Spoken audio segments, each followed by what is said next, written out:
Start. Hare Krishna. I am asked to tell about how I came to Krishna consciousness. So my journey in Krishna consciousness was a lot of struggle. Even before I didn't get this very easily. I had to go through a lot of struggle to reach where I am. I'm in the association of all these wonderful devotees today.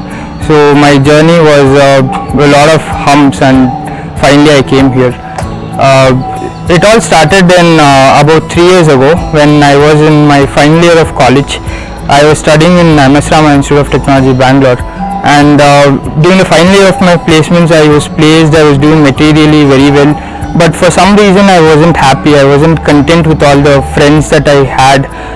Inside I was always looking for more and more. I was asking myself a lot of questions for which I didn't have an answer for, and this did snowball, and it kept on increasing day by day, and I kept on getting discontented, and my mind was also getting out of control, and I didn't know how to make it quiet. I was getting more and more introverted. I kept to myself. It wasn't a very pleasant feeling. I was thinking, what is going wrong? And since I already had a background which was rooted in our Hindu customs. I come from a traditional family, an orthodox family, so I didn't know where to seek help. But I had this in the back of my mind that if I go pray to God, some option might work out for me. So I started going to this Lakshmi Narasimha temple in my home, near my home, and I kept on praying intensely that whatever I am going through, I don't know what's happening, I believe in you, just take me in the right path. This went on for about 6 months, and that time was very frustrating for me. And then I had to leave my college gradually, and there was a change of place, and that compounded the effect that my mind was playing on me. The mind was basically playing a lot of tricks on me, and then I couldn't take it anymore, and I was thinking of ways to escape it, and I was trying to take the easy way out. I was trying to end my life, to end this misery. I was a bit naive and immature at that time because I didn't know what it was. But at the back of my mind, I always had this notion that there is something higher. I should wait for something. I should get these answers. I should not waste my life in such a way. So with all this turmoil in my life, I tried to seek help. I tried to seek some professional help, but as I said, I did not believe in taking English medicine and taking a temporary cure for whatever I was suffering. I wanted a permanent solution. In fact, I wanted an answer. So I was searching where to get this answer, and then it struck me that I had a practice in yoga. So I thought, why not take it again and try to get the benefits out of it.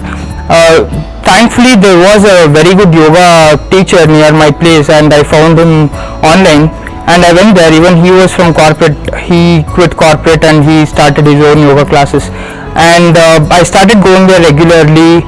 I used to get up at 6 in the morning. I wanted to somehow get rid of this problem, so I started going at 6 in the morning, started practicing all the difficult asanas, and then somehow my mind was slowly getting under control. But if it was 100% bad, it was becoming 90% bad, 80% bad. So it was gradually getting reduced, but still I couldn't get the answers. I was just practicing yoga, my mind is getting under control, but whatever I had set out for, I'm not finding it. So one day, even though it was reducing bit by bit, one day it suddenly exploded, and my mind, I was like, I want these answers today, or I'm done. I want something better than this. So I was practicing Shavasana on that day at 6 in the morning, and then I couldn't take it. I just got up and I went and sat outside. And my sir noticed it. He noticed that there was something really bad happening with me. So after the class, he just met me, and he started asking me what I was going through. And I told him that I have all these problems due to this mind. I'm getting so many. This problem of my mind was also showing physically. I was getting leg pain, I was getting hand pain. I knew that it was self-induced, but I couldn't do anything about it. When I told him all this story, he was like, it looks like even he had gone on a different path. Even he was pursuing his own spiritual path. So he told me that it looks like you have a bit of awareness, and he suggested me to take up spirituality. At that time I didn't know what spirituality was, but I had a fair idea that it can give me the answers I wanted. So he asked me to take up spirituality. That's the only instruction I got from him.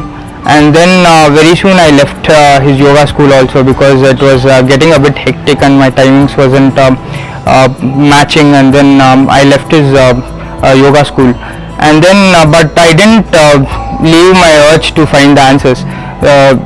So I went online and I started typing what is spirituality, what people do in that, and thankfully I came across Bhagavad Gita. I had a fair understanding of what Bhagavad Gita contains, but I didn't know what exactly it can give me. Thankfully again I picked up a copy of ISKCON written by His Divine Grace A.C. Bhaktivedanta Swami Prabhupada, and now I know that if I had taken any other copy, it would have taken me a very long time to get these association of these wonderful devotees. So I started reading Bhagavad Gita, and for 6 months I just read after my work. I used to come and I used to read for 2-3 hours, but I couldn't understand many things, and still I was reading because basically I was liking what Prabhupada was saying, and I had Prabhupada, I was feeling like I was his grandson and he was instructing me in this spirituality. And after maybe 1 year I was still continuing with the association, with the bad association I had. Basically I had cultivated some bad association from college and in my work, and I had only those associations. So I was somehow trying to pull myself out, but I couldn't do that. Even though I was reading all these things, I knew it was bad, I couldn't do that. So I was praying to Krishna to give me some devotee association, and I didn't know where to approach, whom to contact, anything. I didn't know if I have to be full time at the temple if I sign up. All these things had come to my mind, and I was still praying to give me some association, something to carry forward with. And later on in January last year, that is 2016, I went to a trek in the Himalayas, and after that I got to know that Vrindavan is very close by, Vrindavan and Mathura. So I planned to take a detour and I went there to Vrindavan. Before that I skipped a part. Before I went to the trip, I had came across this comment from a devotee in online, and she had commented many good things about ISKCON, and since I was trying to get in touch with an ISKCON devotee, I just commented on her post, and then I personally messaged her, and after that she had got my number, and she had told me that she'll get me in contact with devotees in ISKCON. And then after that this happened, and then I went to Vrindavan.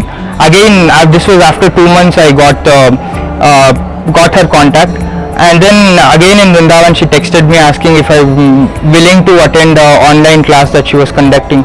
At that time I was very keen, but since I was in Vrindavan I couldn't do that. But by Krishna's mercy again I got her contact, so that was the point. And I came back, and the next week I started attending her classes, and she was conducting an online class. Many devotees from all over India was joining it on Skype. It's basically a Bhakti Vriksha.